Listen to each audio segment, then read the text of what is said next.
الحمد لله رب العالمين والصلاة والسلام على سيد الأنبياء والمرسلين. قال الله تعالى: ألا إن أولياء الله لا خوف عليهم ولا هم يحزنون. صدق الله العظيم وصدق رسوله النبي الكريم. إن الله وملائكته يصلون على النبي يا أيها الذين آمنوا صلوا عليه وسلموا تسليما. اللهم صل وسلم على سيد المرسلين. محترم سامعین کرام، السلام علیکم ورحمۃ اللہ وبرکاتہ۔ اللہ تبارک و تعالیٰ کی تعریف کے بعد، حضور نبی کریم صلی اللہ علیہ وسلم پر درود سلام کے بعد انشاءاللہ ہم آگے بات کریں گے۔ میں نے جو قرآن مجید کی آیت تلاوت فرمائی ہے، اس میں اللہ تبارک و تعالیٰ ارشاد فرماتا ہے کہ الا ان اولیاء اللہ لا خوف علیہم ولا هم یحزنون، کہ اللہ کے جو دوست ہوتے ہیں وہ ہر طرح کے خوف سے بالا تر ہوتے ہیں، یعنی ان کو کسی چیز کا خوف نہیں ہوتا۔ اللہ تبارک و تعالیٰ کا یہ قرآن میں ارشاد فرمانا یہ انبیاء علیہ السلام کے لیے نہیں، بلکہ حضور نبی کریم صلی اللہ علیہ وسلم کی امت کے ایسے اشخاص جو کہ عبادات کے ذریعے، نوافل کے ذریعے ایسے مرتبے پر پہنچتے کہ جہاں پر پہنچنے کے بعد دنیا ان کے لیے اس طرح ہو جاتی ہے جیسے کہ رائی کا دانہ۔ اب چونکہ اولیاء اللہ کا تذکرہ چل رہا ہے تو اس میں پیران پیر غوث اعظم دستگیر کا ذکر نہ کرنا اس طرح ہے جس طرح کہ انبیاء علیہ السلام کا ذکر تو ہے لیکن حضور نبی کریم کا ذکر نہ ہو، کیونکہ انبیاء علیہ السلام میں جتنا زیادہ مرتبہ حضور نبی کریم صلی اللہ علیہ وسلم کو عطا ہوا ہے اتنا کسی دوسرے نبی کو عطا نہیں ہوا۔ اسی طرح اولیاء اللہ میں، مشائخین میں جو مرتبہ پیران پیر کو عطا ہے اتنا مرتبہ کسی دوسرے ولی کو عطا نہیں کیا گیا ہے۔ تو دیکھیں کہ پیران پیر غوث اعظم دستگیر رحمۃ اللہ علیہ، آپ کا مرتبہ کیسا تھا؟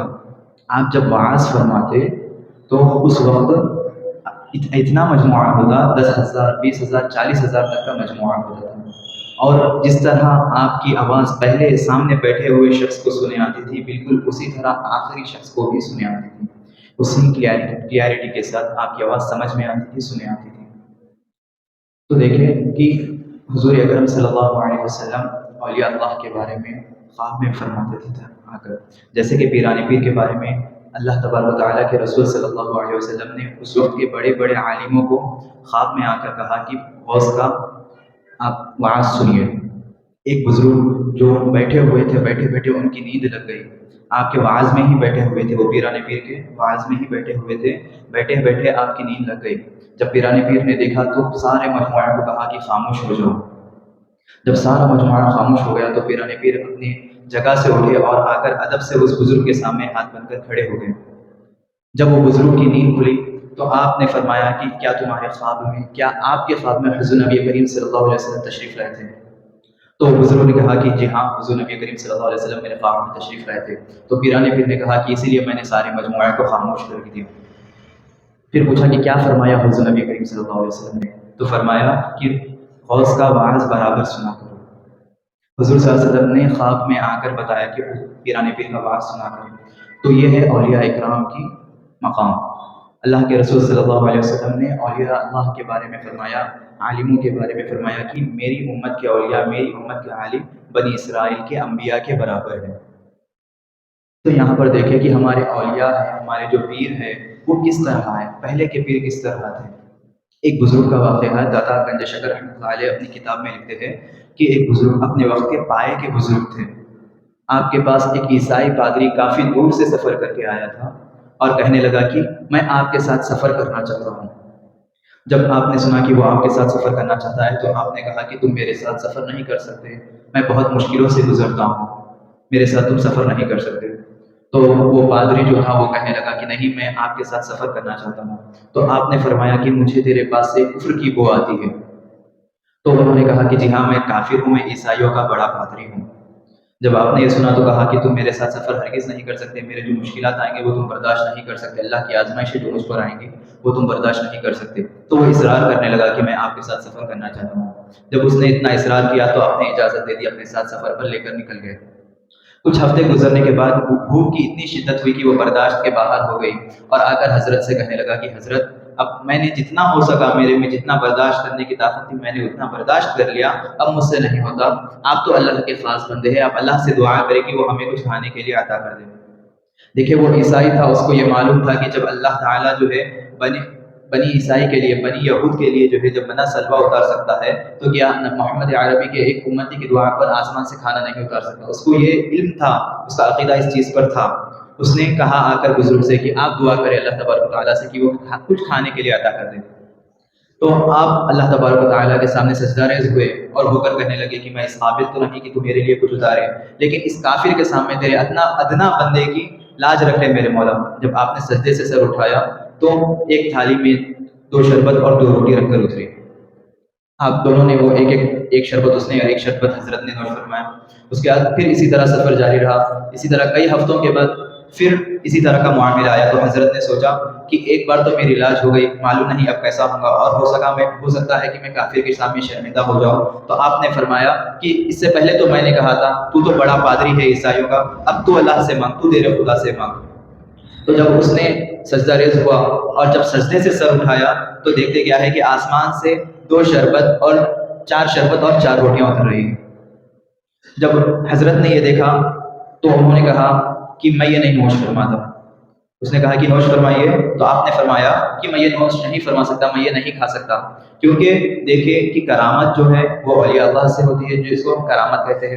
اگر انبیاء سے ہو تو اس کو معجزہ کہتے ہیں، لیکن یہی چیز اگر کوئی کافر سے ہوئی تو اس کو استدراج کہتے ہیں، اگر کسی غیر مسلم سے ہو تو اس کو استدراج کہتے ہیں۔ ہو سکتا ہے کسی سے بھی کچھ بھی ظہور ہو جاتا، لیکن اس کا یہ معنی نہیں ہے کہ وہ کامل مومن ہے یا وہ اولیاء اللہ ہے یا وہ کوئی ولی ہے۔ تو آپ نے منع فرما دیا یہ شک کی بنا پر کہ یہ معجزہ ہے، یہ کرامت ہے یا استدراج ہے، آپ نے کھانے سے منع فرما دیا۔ تو وہ جو شخص تھا وہ کہنے لگا کہ آپ اس کو بے فکر ہو کر کھائے، کیونکہ یہ دونوں ہی آپ کے لیے مبارکباد ہے۔ اس نے کہا کہ یہ دونوں ہی آپ کے لیے مبارکباد ہے۔ تو اس نے کہا کہ میں اللہ تبارک و تعالیٰ سے سجدے کی حالت میں یہ کہا کہ یا اللہ اگر اسلام سچا دین ہے تو اس کے بدلے میں کھانا عطا فرما، اور پھر دوسری بار میں نے یہ کہا کہ یہ بزرگ جو ہے واقعتاً اگر تیرے سچے دوست ہے، اگر واقعتاً تیرے ولی ہے تو ان کے بدلے میں بھی ہمیں کچھ عطا فرما۔ تو پہلی مبارکباد تو یہ ہے کہ اسلام سچا دین ہے، اور دوسری مبارکباد یہ ہے کہ آپ واقعتاً اللہ تبارک و تعالیٰ کے ولی ہیں۔ تو اس پر دادا گنج شکر علیہ الرحمہ فرماتے ہیں کہ جب اتنے پائے کے ولی کو یہ نہیں معلوم ہو سکا کہ یہ کرامت ہے یا استدراج ہے، تو ہم کہاں کے ہیں کہ ہمیں معلوم ہو جائے کہ یہ جو بھی ہمارے سامنے ہوتا ہے یہ کرامت ہے یا استدراج ہے۔ تو یہاں پر سوچے کہ دادا گنج شکر علیہ الرحمہ اپنے وقت کے بہت بڑے بزرگوں میں ہیں، اور آج تک آپ کا نام لینے والے آج تک زندہ ہے، اور انشاءاللہ قیامت تک رہیں گے۔ جب وہ یہ کہتے ہیں کہ ہمیں نہیں معلوم کہ استدراج اور کرامت میں کیا فرق ہے، تو آج ہم اپنے آپ کو دیکھیں کہ ہم کسی کو بھی کہہ دیتے ہیں کہ ماشاءاللہ سے حضرت سے کافی کرامت ظاہر ہوتی ہے، کیا واقعتاً یہ کرامت ہے؟ کسی صحابی نے حضور نبی کریم صلی اللہ علیہ وسلم سے پوچھا کہ یا اللہ کے رسول کی ولی کو کس طرح پہچانے، ولی کسے کہتے ہیں؟ تو آپ صلی اللہ علیہ وسلم نے یہ نہیں فرمایا کہ اس سے یہ کرامت ظاہر ہوں گی، اس سے یہ چیزیں ظاہر ہوں گی، بلکہ کیا فرمایا کہ وہ شریعت کا پابند ہوگا، وہ جب تم اس کو اگر دیکھو گے تو تمہیں اللہ یاد آئے گا۔ یہ نہیں فرمایا کہ اس سے یہ کرامت ظاہر ہوں گی، اگر تم اس سے یہ کرامت دیکھو تو تم اس کے ہاتھ پر بیعت فرمائے۔ آج ہمارا معاملہ کیا ہے اس کو لے کر؟ ہم اگر کسی کی بیعت کرتے ہیں، اگر ہم کسی ولی کے ہاتھ پہ جاتے ہیں یا کسی ولی کے روزے پر جاتے ہیں، تو ہمارا مقصد کیا ہوتا ہے؟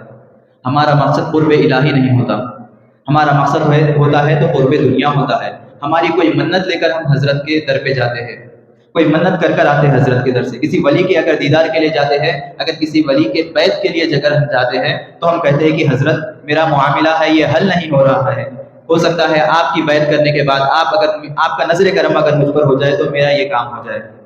جب ہماری نظر ہے، ہمارے جو ارادے ہیں، ہماری جو نیت ہے وہ یہ ہے کہ دنیا حاصل ہو، تو سوچے کہ ہمیں دنیا والے اولیاء ملیں گے یا آخرت والے اولیاء ملیں گے؟ ہرگز ہمیں آخرت والے، ہماری اخروی زندگی سنوارنے والے تو ولی نہیں ملیں گے۔ ہمیں کس طرح کے ولی ملیں گے؟ جو صرف اور صرف اپنا دیکھیں گے، کچھ ایسی باتیں بتا دیں گے۔ دیکھیں کہ ہم اگر کوئی ولی کے پاس جاتے ہیں تو اس کے لیے ہمیں کیا دیکھنا چاہیے۔ کسی بزرگ کے پاس ایک صاحب نے ان کا بہت نام سنا تھا، تو کہا کہ میں بھی ان کی صحبت میں رکھ دیکھتا ہوں کہ انہوں کتنے بڑے ولی ہے، ایسی کیا چیز ہے ان میں، لوگ ایسا کیا متاثر ہوتے ہیں ان سے۔ وہ شخص آپ کے پاس آیا اور آ کر کہنے لگا کہ میں آپ کا مہمان بننا چاہتا ہوں۔ تو انہوں نے کہا کہ اولیاء اللہ کی صفت ہے کہ اگر ایک روٹی بھی ہو تو آدھی آدھی کر کے اپنے مہمان کو کھلاتے ہیں۔ انہوں نے کہا کہ ٹھیک ہے آپ میرے مہمان بن جائیے۔ کچھ دن گزرے، اس کے بعد اس نے ارادہ کیا کہ میں اور تھوڑے دن آپ کے ساتھ رہوں گا، تو انہوں نے اجازت دے دی۔ اسی طرح کرتے کرتے 40 دن تک وہ آپ کے ساتھ رہا، لیکن اس کو کوئی کرامت نظر نہیں آئی، وہ شخص کو کوئی کرامت نظر نہیں آئی۔ 40ویں دن جب گزر گئے، 41واں دن آیا تو اس نے کہنے لگا کہ حضرت میں اب رخصت چاہتا ہوں آپ سے۔ تو انہوں نے کہا کہ اب کیا معاملہ ہو گیا کہ تم ایسا اچانک جانے کی خواہش کر رہے ہو؟ تو وہ جو شخص تھا وہ کہنے لگا کہ حضرت میں نے آپ کا بہت نام سنا تھا، آپ کی بہت تعریف سنی تھی، تو میں کئی میل کا سفر کر کے آپ کی صحبت کے لیے آیا کہ کچھ تو دیکھوں گا، میں آپ کی کچھ تو کرامت دیکھوں گا، لیکن میں نے تو 40 دن گزر گئے لیکن کوئی کرامت نہیں دیکھی آپ کی۔ تو بزرگ کہنے لگے کہ کیا تم نے کبھی مجھے کوئی فرض چھوڑتے ہوئے دیکھا؟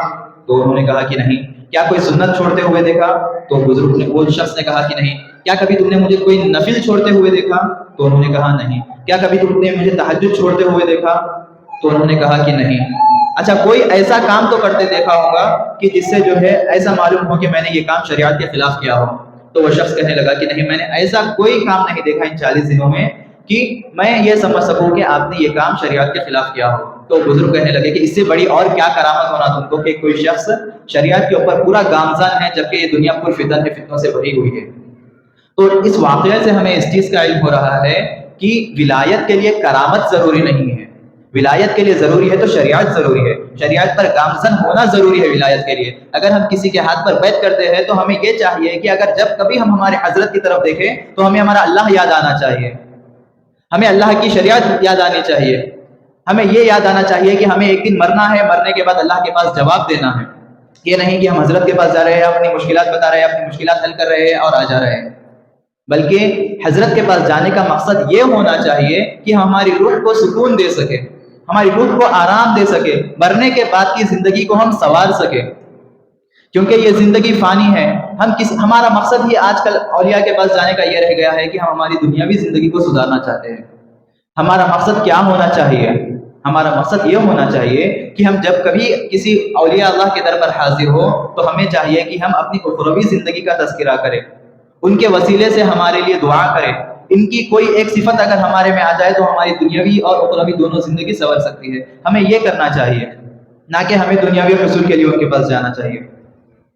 تو دیکھیں کہ اللہ تبارک و تعالیٰ نے فرمایا کہ قیامت تک اولیاء اللہ آتے رہیں گے، اور اولیاء اللہ کبھی اپنے آپ کو ظاہر نہیں کرتے کہ میں ولی ہوں تم میری بیعت کرو، بلکہ وہ تو چھپتے رہتے ہیں۔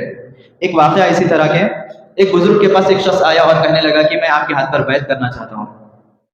دیکھیں اولیاء اللہ جو رہتے ہیں وہ جلدی کسی کو بیعت نہیں کرتے، وہ جلدی کسی کو اپنا مرید نہیں بناتے۔ تو وہ کہنے لگے کہ میں کون سا بڑا آدمی ہوں، میں تو گناہ گار ہوں، میرے ہاتھ پر تم کیوں بیعت کرنا چاہتے ہو؟ تو وہ اصرار کرنے کا لگا کہ نہیں، میں آپ کے ہاتھ پر بیعت کرنا چاہتا ہوں، میں آپ کے ہاتھ پر بیعت کرنا چاہتا ہوں۔ تو انہوں نے پوچھا کہ ٹھیک ہے، تمہارا میرے ہاتھ پر بیعت کرنے کا مقصد کیا ہے؟ تو وہ شخص کہنے لگا کہ میری کاروبار میں کچھ پرابلم چل رہی ہے، میرے کاروبار میں کچھ پریشانیاں چل رہی ہیں، اور کسی صاحب نے کہا ہے کہ فلاں بزرگ کا بیعت کر لو، انشاءاللہ تمہارا بیڑا پار ہو جائے گا، تمہاری کاروبار میں جو پریشانیاں ختم ہو جائیں گی۔ تو دیکھیں ہمارا مائنڈ سیٹ کیسا ہو گیا، اگر ہمیں کچھ پرابلم آ رہی ہے، دنیاوی پرابلم آ رہی ہے، تو ہم کیا کرتے ہیں کہ کسی پیر کے ہاتھ پہ بیعت کر لیتے ہیں۔ جب ہمارا مقصد یہ ہے کہ دنیا حاصل ہو تو ہمیں دنیا پرست ہی پیر ملیں گے، ایسے پیر ملیں گے جو یہ کہیں گے کہ تم میرا کام کرو، میں تمہارا کام کروں۔ جبکہ پیر کس طرح ہونا چاہیے؟ پیر اسے کہتے ہیں جس کے بارے میں اللہ تبارک و تعالیٰ قرآن میں فرماتا ہے کہ فرائض کے بعد اگر کوئی نوافل کے ذریعے اگر میرا قرب حاصل کر لیتا ہے تو اس کے بعد میں اس کے کان بن جاتا ہوں جس سے وہ سنتا ہے، میں اس کی آنکھ بن جاتا ہوں جس سے وہ دیکھتا ہے، میں اس کے ہاتھ بن جاتا ہوں جس سے وہ کام کرتا ہے، میں اس کے پیر بن جاتا ہوں جس سے وہ چلتا ہے۔ پیر اس طرح ہوتے ہیں، اور آج ہم ہمارے پیر کو کس میں تلاش کر رہے ہیں؟ آج ہم ہمارے پیر کو کرامتوں میں تلاش کر رہے ہیں کہ فلاں حضرت کے پاس جانے سے ہمارا یہ کام ہو جاتا ہے، فلاں پیر کے پاس جانے سے ہمارا یہ کام ہو جاتا ہے۔ ہم یہ نہیں دیکھ رہے ہیں کہ فلاں پیر کے پاس جانے سے کیا ہمیں اللہ یاد آتا ہے، کیا ہمیں نمازوں کی پابندی ہوں گی، کیا کوئی ایسا پیر ہمیں تلاش کرنا نہیں چاہیے کہ جو ہمیں یہ کہے کہ تم 5 وقت کی نماز ہر وقت باجماعت ادا کرو۔ ہم یہ نہیں دیکھ رہے ہیں، ہم کیا دیکھ رہے ہیں کہ ہم یہ دیکھ رہے ہیں کہ ہمارا کام ہو جائے، پیر کوئی ایسا وظیفہ بتا دے کہ جس سے ہم وہ وظیفہ برابر کر لے اور ہمارا کام ہو جائے۔ تو اگر ہم دنیا کے حصول کی اگر ہم کسی پیر کے پیچھے جائیں گے تو اللہ تبارک و تعالیٰ کے رسول کی حدیث ہے انما الاعمال بالنیات، اعمال کا دار و مدار نیتوں پر ہے. آپ جس طرح کے اعمال کریں گے، جس طرح کی آپ کی نیت رہیں گی، آپ کو اس طرح عطا کیا جائے گا. برابر آپ کو اس پیر کے پاس جانے سے جو ہے، اس پیر کے پاس جانے سے آپ کی مراد تو پوری ہوں گی، لیکن کیا آپ کی روح کو سکون ملے گا؟ کیا آپ کی آخرت اچھی ہوں گی؟ اللہ بہتر جانتا ہے. تو آج کے اس بیان کا مقصد یہی ہے کہ اگر ہم کسی ولی کے در پر اگر جاتے ہیں، کسی اولیاء اللہ کے در پر جاتے ہیں، یا کسی پیر کے ہاتھ پر بیعت ہونا چاہتے ہیں، تو ہمیں یہ چاہیے کہ ہم صرف یہ دیکھیں کہ وہ شریعت کا پابند ہے یا نہیں ہے. جس طرح پچھلے جمعے میں استاد محترم نے کہا تھا کہ آج کا دور اس طرح ہے کہ ہم اس کی باطن کو تو دیکھ نہیں سکتے. ہمیں یہ دیکھنا چاہیے کہ وہ نمازوں کی پابندی تو کرتا ہے، اس کا جو ظاہری لباسہ ہے، اس کا جو ظاہری ہے، ہم جو دیکھ سکتے ہیں کیا وہ شریعت کے برابر ہے. اگر ہم اس کا اس طرح کا معاملہ دیکھتے ہیں تو ہمیں چاہیے کہ ہم ان کی عزت کریں، ان کو بس یہ جان لیں کہ ہاں یہ اللہ تبارک و تعالیٰ کے برگزیدہ بندے، کیونکہ دل کا معاملہ تو اللہ تبارک و تعالیٰ کے ساتھ ہے. انہی چند باتوں کے ساتھ میں اپنی تقریر ختم کرتا ہوں. وآخر